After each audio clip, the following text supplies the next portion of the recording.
दोस्तों good morning. आपका biology session में हार्दिक स्वागत है। दोस्तों आज का जो टॉपिक है वो है सेल स्ट्रक्चर अर्थात कोशिका संरचना। दोस्तों सेल स्ट्रक्चर को दो भागों में बांटा गया है। एक होता है प्लांट सेल और दूसरा होता है एनिमल सेल। अर्थात प्लांट सेल का मतलब होता है पादप कोशिका और एनिमल सेल का मतलब होता है जंतु कोशिका।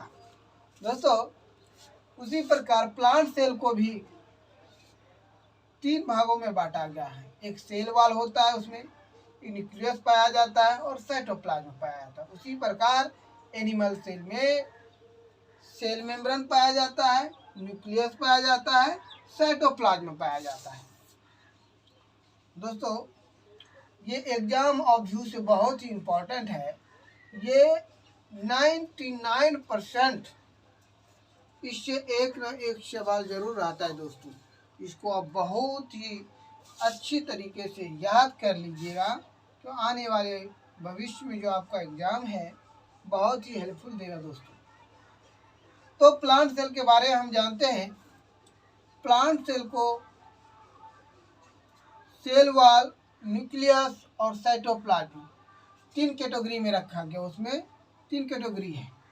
और एनिमल सेल में को तीन कैटेगरी में है, सेल मेम्ब्रेन, न्यूक्लियस और साइटोप्लाज्म। दोस्तों आपको ये भी पूछ सकता है कि प्लांट सेल में कौन कौन से मेंबर आते हैं, तो सेल वाल आते हैं, न्यूक्लियस आते हैं, साइटोप्लाज्म आते हैं। एनिमल में अगर पूछेगा दोस्तों तो सेल मेम्ब्रेन आते हैं, न्यूक्लियस आते हैं, साइटोप्लाज्म आते हैं। सिर्फ इसमें जो दोस्तों अंतर है सेल वाल और सेल मेम्ब्रेन, दोनों में यही अंतर है। बाकी बात दोनों एक ही पोजीशन में रखा गया है। दोस्तों सेल वाल का अर्थ होता है कोशिका भित्ति और न्यूक्लियस का अर्थ होता है केंद्रक, साइटोप्लाज्म का अर्थ हिंदी में कोशिका द्रव होता है। दोस्तों उसी प्रकार प्लांट सेल में अगर हम बात करते हैं एनिमल सेल में तो उसमें सेल मेम्ब्रेन का हिंदी होता है कोशिका झिल्ली, न्यूक्लियस का अर्थ होता है केंद्रक और साइटोप्लाज्म का अर्थ होता है कोशिका द्रव।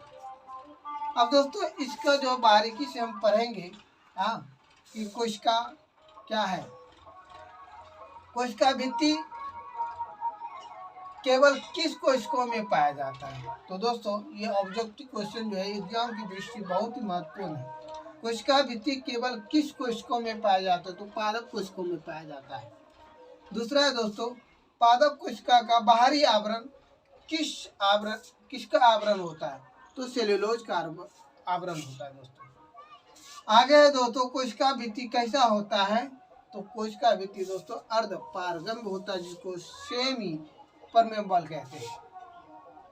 पादपों के अतिरिक्त कोशिका भित्ति किसमें पाया जाता है, पादपों के अतिरिक्त कोशिका भित्ति जीवाणु, शैवाल एवं कवक में पाया जाता है। दोस्तों आगे है पादप कोशिका भित्ति किसमें निर्मित होती है, तो सेल्यूलोज में निर्मित होती है। दोस्तों पादप कोशिका का बाहरी आवरण जो सेल्यूलोज होता है और यहाँ जो है पादप कोशिका भित्ति किससे निर्मित होती है, तो वही दोनों क्वेश्चन एक ही है दोस्तों। जीवाणु कोशिका भित्ति किससे निर्मित होती है, जीवाणु कोशिका भित्ति किससे निर्मित होती है, तो पेप्टाइड डोगलाइकेन से निर्मित होता है। कवक कोशिका भित्ति किससे निर्मित होता है, ल्यूकोसेमिन से होता है। किससे होता है, ल्यूकोसेमिन से होता है। कवक कोशिका भित्ति किससे निर्मित होता है, तो ल्यूकोसेमिन से निर्मित होता है। आगे दोस्तों शैवाल कोशिका भित्ति किसकी बनी होती है, तो लाइकोप्रोटीन एवं पॉलीसेकेराइड से बनी होती है। दोस्तों शैवाल कोशिका भित्ति किसकी बनी होती है, तो लाइकोप्रोटीन एवं पॉलीसेकेराइड से बनी होती है। कोशिका की खोज किसने और कब किया था, तो रॉबर्ट हुक ने 1831 ईस्वी में वो स्कॉट का रहने वाला था। दोस्तों कहाँ का था, स्कॉट का रहने वाला था। आगे दोस्तों कोशिका क्रियाओं का नियंत्रण केंद्र कहाँ होता है, तो केंद्रक होता है। कोशिकीय क्रियाओं का जो नियंत्रण केंद्र होता है दोस्तों, वो केंद्रक में होता है। दोस्तों केंद्रक को कितने भागों में बांटा गया? केंद्रक को 4 भागों में बांटा गया है। पहला होता है न्यूक्लियस मेम्ब्रेन, दूसरा होता है न्यूक्लियोप्लाज्म, तीसरा होता है न्यूक्लियस, चौथा होता है क्रोमेटिन थ्रेड्स। तो उसका अगर हिंदी हम जानेंगे तो न्यूक्लियस मेम्ब्रेन का होता है केंद्रक कला, दूसरा का होता है न्यूक्लियोप्लाज्म का होता है केंद्रक द्रव्य, और न्यूक्लियस का अर्थ होता है केंद्रिका, और क्रोमेटिन थ्रेड्स का मतलब होता है क्रोमेटिन धागे, थ्रेड्स धागे होता है। दोस्तों फिर एक बार हम फिर इसको दोहरा लेते हैं। सेल स्ट्रक्चर, कोशिका संरचना, इसको जो है 2 पार्ट में बांटा गया है, पादप कोशिका और जंतु कोशिका। दोस्तों पादप कोशिका को भी 3 पार्ट में, इसके 3 अंग होते हैं। पादप कोशिका का जो है 3 अंग होते हैं, एक सेल वॉल होता है, एक न्यूक्लियस होता है, एक साइटोप्लाज्म होता है। आगे दोस्तों एनिमल सेल में जो है जंतु कोशिका में, इसके भी 3 अंग होते हैं, सेल मेम्ब्रेन होते हैं, न्यूक्लियस होते हैं, साइटोप्लाज्म होते हैं। कोशिका भित्ति केवल किस कोशिकाओं में पाया जाता है? तो कोशिका भित्ति केवल पादप कोशिकाओं में पाया जाता है। पादप कोशिका का बाहरी आवरण किसका आवरण होता है? तो सेल्यूलोज का आवरण होता है। आगे है कोशिका भित्ति कैसा होता है?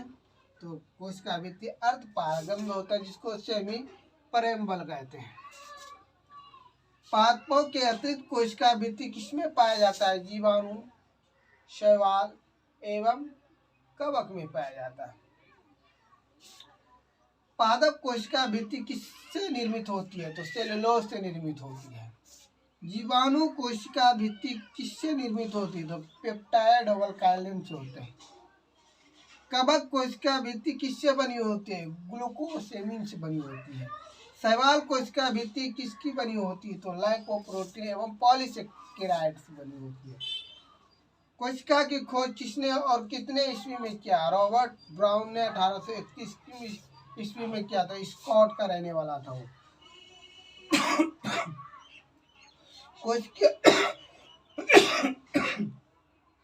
कोशिकीय क्रियाओं का नियंत्रण केंद्र कहाँ पाया जाता है? तो केंद्रक में होता है दोस्तों। केंद्रक को कितने भागों में बांटा गया है? केंद्रक को 4 भागों में, न्यूक्लियस मेम्ब्रेन, न्यूक्लियोप्लाज्म, न्यूक्लियस और क्रोमेटिन थ्रेड्स। हिंदी में अगर कहें तो केंद्रक कला, दूसरा है केंद्रक द्रव्य, तीसरा है केंद्रिका, चौथा है क्रोमेटिन धागे। दोस्तों आज का क्लास यही समाप्त होता है, फिर आपको अगले वीडियो में मिलेंगे, तब तक के लिए बाय बाय। दोस्तों एक बार इसको बहुत ही अच्छी तरह से याद कर लीजिए और अपने दोस्तों को भी फैला